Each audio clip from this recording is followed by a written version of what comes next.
God's peace and joy are mine. Let me be still and listen to the truth. Hello, I'm Willie from the Ozarks, and we're ready for Lesson 118 in A Course in Miracles Workbook for Students here on Friday, April the 28th of 2023. For morning and evening review, God's peace and joy are mine, which is Lesson 105, and Lesson 106, Let Me Be Still and Listen to the Truth. Thank you all so much for joining me in studying this book. And let's get started here. For morning and evening review, God's peace and joy are mine. You're going to be sure to take your 5 minutes or longer in the morning, first 5 minutes of the day if you can. Trying to get your day set for thinking the way that God wants you to think for the day.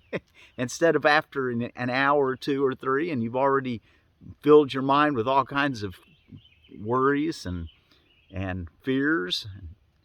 Let's try to nip that in the bud and not have that even be part of our life anymore. God's peace and joy are mine.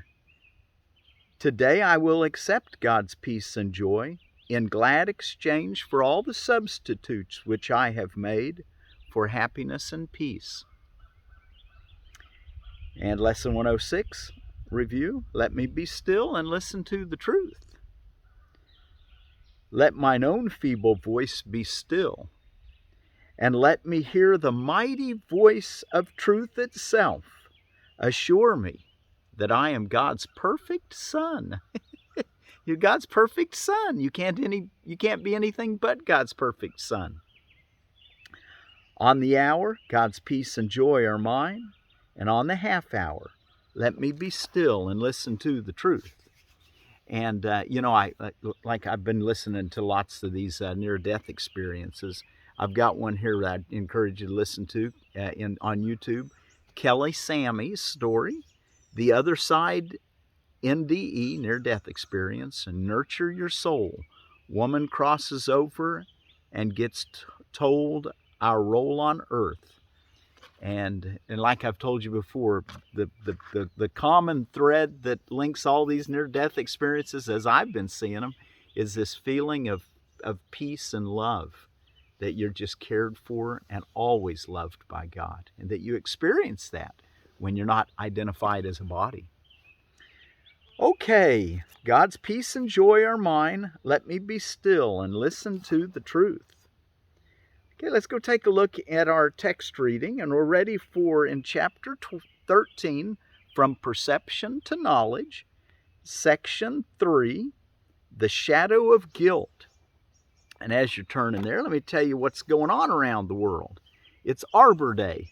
Being Arbor Day, I just couldn't resist digging up a little white oak that was sitting right here close to where I was going to sit. And I'm hoping that maybe I can, I put it in a little box. I had box of staples, fence staples on my tractor, and not the best, but it worked. And anyway, I'm hoping, keep it. It's pretty hard. This time of year is probably the best time though.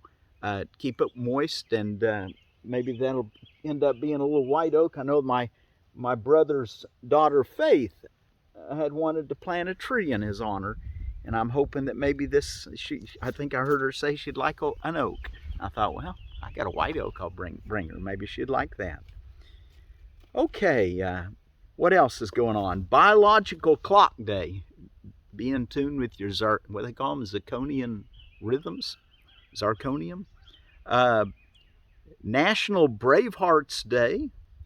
Child Care Professionals Day. Clean Comedy Day. We always want to have clean comedy. Day of Dialogue Day. Great Poetry Reading Day, Hairball Awareness Day, Kiss Your Mate Day, National Blueberry Pie Day, National Bravehearts Day, National Cubicle Day, National Superhero Day, Pay It Forward Day. Pay It Forward Day. heard about, a lot of people, when they go through these lines where you are getting food at a drive-through, sometimes people pay for the person behind them. That's kind of a nice way to pay it forward. There's a particular story I was hearing happened down in Alabama at a drive-through, and there wasn't enough room when they merged to come into one lane, and so they almost had a wreck, and one of the cars stopped and let the other one go. And anyway, the one that went first ended up paying forward for the people behind him, but the people behind him had got all upset and were talking harsh and kind of belittling the whole experience. And then here they end up getting the blessing from God. So don't underestimate the power of good that's coming to you. Okay, Pay It Forward Day, Diagnosed Children's Awareness Day, Worker Memorial Day, World Day of Safety and Health at Work, first day of Jamail, which means beauty, and that's probably in Arabic, and that's the Baha'is Day, the first day of Jamail, which is today. And then also, let me just, since it's Blueberry Pie Day, let me tell you about a blueberry briefly. Out of the ediblelandscaping.com. Yadkin's Blueberry. Yadkin's was released from North Carolina State University in 1997. Chilling requirements 500 to 600 hours. It's a full, well-shaped southern-type blueberry with excellent soil adaption. Wonderful flavor, ripening in late mid-season, beautiful red fall color. It's a native, zone 6 through 9. Great here in the Ozarks. So the Yadkin Blueberry, which is let's see if I can remember my Latin name, Vaccinium ashei. The Vaccinium ashei. Also, I found this about blueberries on, where did I find this? This is on insider.com. Health benefits of blueberries. My friend Jerry used to eat just 4 or 5 blueberries a day. If I'd give him too many as later in life, he'd say, no, I only want 4. I'd put 8 or 10 on his plate, A little bit's good, a little better, a little more is better. Not with Jerry. 4 or 5 blueberries. He had them about every day, though. Blueberryinsider.com, or insider.com for blueberries. Impressive nutritional profile, has calories, fiber, potassium, vitamin K, vitamin C, and folate. 2, high in antioxidants, which help minimize inflammation and protect against heart disease and cancer. 3, improves cholesterol levels. 4, lowers the blood pressure. 5, improves insulin sensitivity, so it can balance out your blood sugar if you're having trouble with diabetes, which, they probably ought to call type 2 diabetes processed food disease, because that's pretty much the result of poor diet. I think it's pretty much established now. 6, boosts cognitive function. And lastly, 7, contains prebiotics. So lots of values to eat a couple of blueberries every day. I'd say more than 4 or 5 myself, but anyway, however much you eat, they're good for you. A cup of blueberries has 85 calories, I remember seeing in that. Good article in that. Okay, let's go take a look at the shadow of guilt. Guilt remains and this is paragraph 11 in chapter 13, the shadow of guilt. Guilt remains the only thing that hides the Father, for guilt is the attack upon his Son. The guilty always condemn, and having done so, they will condemn, linking the future to the past, as is the ego's law. Fidelity unto this law lets no light in, for it demands fidelity to darkness and forbids awakening. Oh my, we don't want that. The ego's laws are strict and breaches are severely punished. Therefore, give no obedience to its laws, for they are laws of punishment. And those who follow them believe that they are guilty, and so they must condemn. Between the future and the past, the laws of God must intervene if you would free yourselves. Between the future and the past, the laws of God must intervene if you would free yourselves. You need the miracle. Stay in the present moment. Don't worry about the past and worry about the future. Don't be feeling guilty about past things, and don't use it to plan your future because you're worried about the future. Stay in the present moment where the miracle is at. So between the future and the past, the laws of God must intervene if you would free yourselves. Atonement stands between them like a lamp that shines so brightly that the chain of darkness in which you bound yourselves will disappear. Wow. 12. Release from guilt is the ego's whole undoing. Once you release yourself from the feeling of guilt and seeing guilt, you'll be releasing yourself from the ego. It says release from guilt is the ego's whole undoing. Make no one fearful, for his guilt is yours. And by obeying the ego's harsh commandments, you bring its condemnation of yourself, and you will not escape the punishment it offers those who obey it. Wow. Do we need to read that again? Make no one fearful, for his guilt is yours. You know, to blame someone, make them fearful. He says, make no one fearful, for his guilt is yours. The way you see them is the way you're seeing yourself. And it's a two-edged sword, guilt.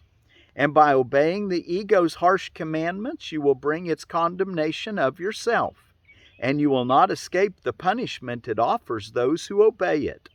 The ego rewards fidelity to it with pain, for faith in it is pain. And faith can be rewarded only in terms of the belief in which the faith was placed. Faith makes the power of belief, and where it is invested determines its reward. For faith is always given what is treasured. For faith is always given what is treasured. And what is treasured is returned to you. Wow, we want to learn to treasure the kingdom of heaven and his righteousness and his goodness, his beauty, his good. And that way we treasure what we treasure will come back to us. The world can give you only what you gave it, for being nothing but your own projection. It has no meaning apart from what you found in it and placed your faith in. Catch that. The world can give you only what you gave it, for being nothing but your own projection. It has no meaning apart from what you found in it and placed your faith in. Be faithful unto darkness, and you will not see, because your faith will be rewarded as you gave it. You will accept your treasure, and if you place your faith in the past, the future will be like it. Whatever you hold as dear, you think is yours.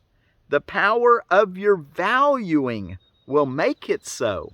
We've talked a lot in these lessons about we want to have our values straightened out. Well, this is a good reminder. You will accept your treasure, and if you place your faith in the past, the future will be like the past. Whatever you hold as dear, you think is yours. The power of your valuing will make it so. 14. Atonement brings a re-evaluation of everything you cherish, for it is the means by which the Holy Spirit can separate the false and the true, which you have accepted into your minds without distinction.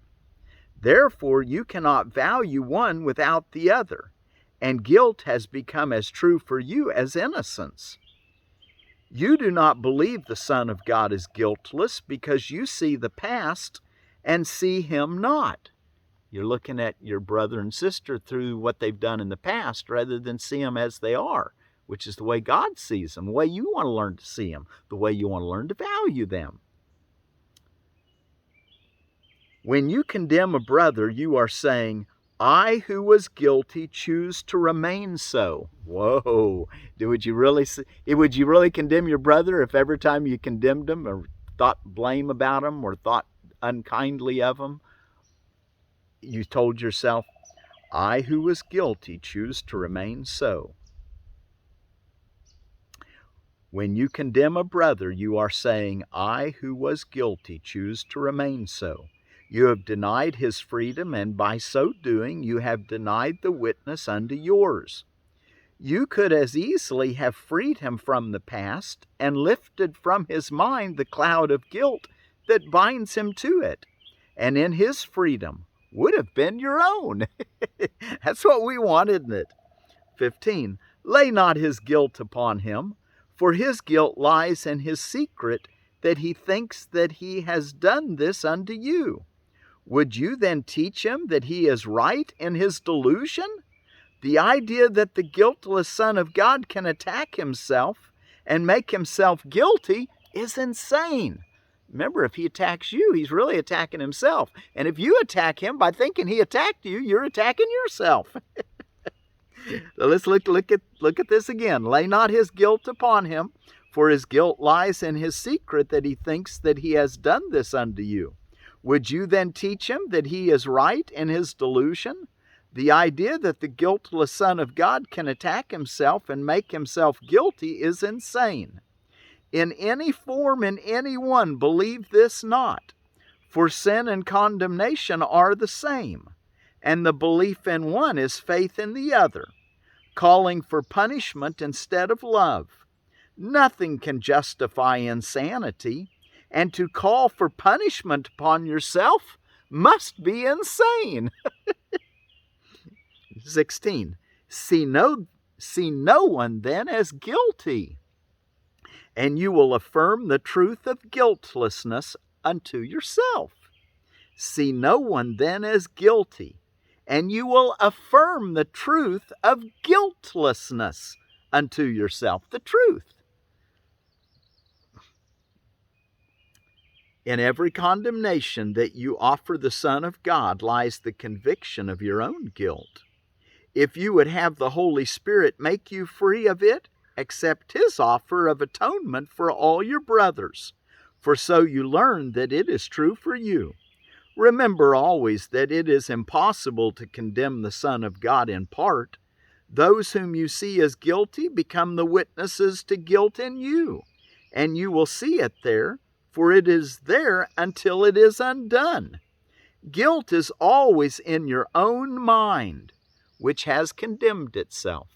Guilt is always in your own mind, which has condemned itself. So quit seeing your brothers and sisters as guilty, because it just comes back on you, because we're all in this together. Guilt is always in your own mind, which has condemned itself. Project it not, for while you do, it cannot be undone. With everyone whom you release from guilt, great is the joy in heaven, where the witnesses to your fatherhood rejoice. 17. Guilt makes you blind, for while you see one spot of guilt within you, you will not see the light. And by projecting it, the world seems dark and shrouded in your guilt. You throw a dark veil over it and cannot see it because you cannot look within. Wow. You throw a dark veil over it and cannot see it because you cannot look within. You are afraid of what you would see there, but it is not there. The thing you fear is gone. If you would look within, you would see only the atonement shining in quiet and in peace upon the altar to your Father. Wow, that's a good place to remember our lesson for today. God's peace and joy are mine. Let me be still and listen to the truth. Let's be still and go inside and listen to the truth and find that peace and joy that God has given us. Paragraph 18. Do not be afraid to look within. Let me be still and listen to the truth.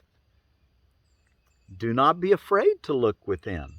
The ego tells you all is black with guilt within and bids you not to look. Instead, it bids you look upon your brother and see the guilt in them. Yet this you cannot do without remaining blind. For those who see their brothers in the dark and guilty in the dark in which they shroud them are too afraid to look upon the light within. Within you is not what you believe is there and what you put your faith in. In the last paragraph, 19, so you don't be afraid to look within. That's what he's trying to tell us to do. The ego will try to keep you stirred up looking outside yourselves, where love cannot be found. You've got to find it inside, and then you'll see it outside. And the last paragraph, 19, within you is the holy sign of perfect faith your Father has in you. Within you is the holy sign of perfect faith your Father has in you. He does not value you as you do. He knows himself and knows the truth in you. He knows there is no difference, for he knows not of differences. Can you see guilt where God knows there is perfect innocence? No. Can you see guilt where God knows there is perfect innocence? You can deny his knowledge, but you cannot change it. Look then upon the light he placed within you, and learn that what you feared was there has been replaced with love. Look then, you can deny his knowledge, but you cannot change it. He loves you, and he's given you peace and joy, whether you want to take it now or not. If you don't want to take it now, he'll wait until you're ready. Can you see guilt where God knows there is perfect innocence? You can deny his knowledge, but you cannot change it. Look then upon the light he placed within you, and learn that what you feared was there has been replaced with love. Okay, well, let's look at our lesson 118 again, and we'll just sing the lesson.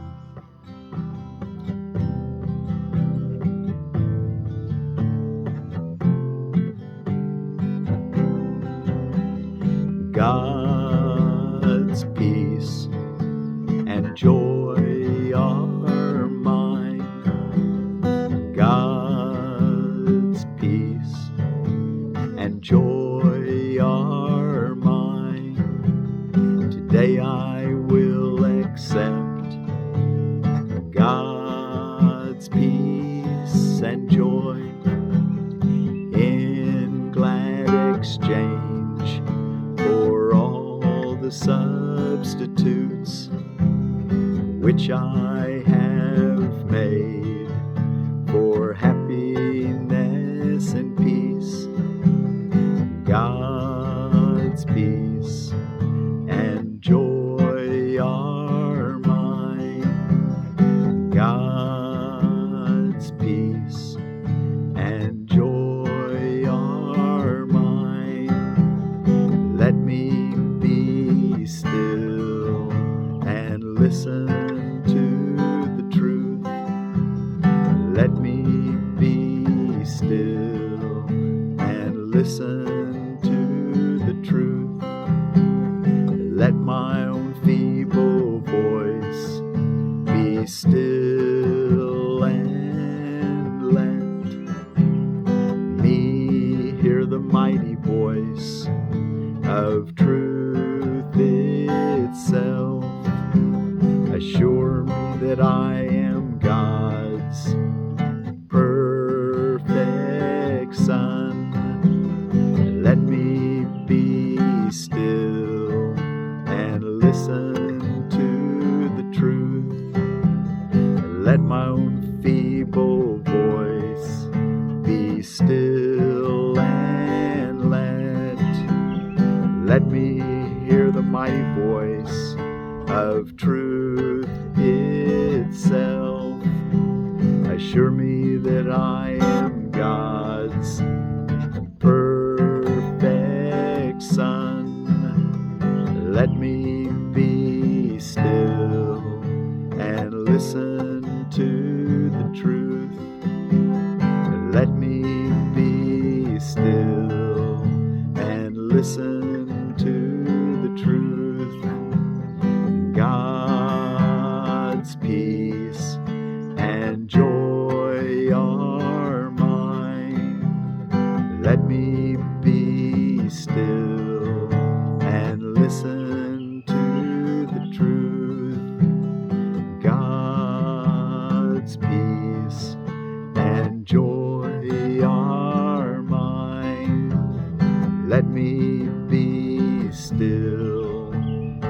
listen to the truth. God's peace and joy are mine. Let me be still. Go inside and listen to the truth. Let me be still and listen to the truth. God's voice or God's peace and joy are mine. Let me be still and listen to the truth.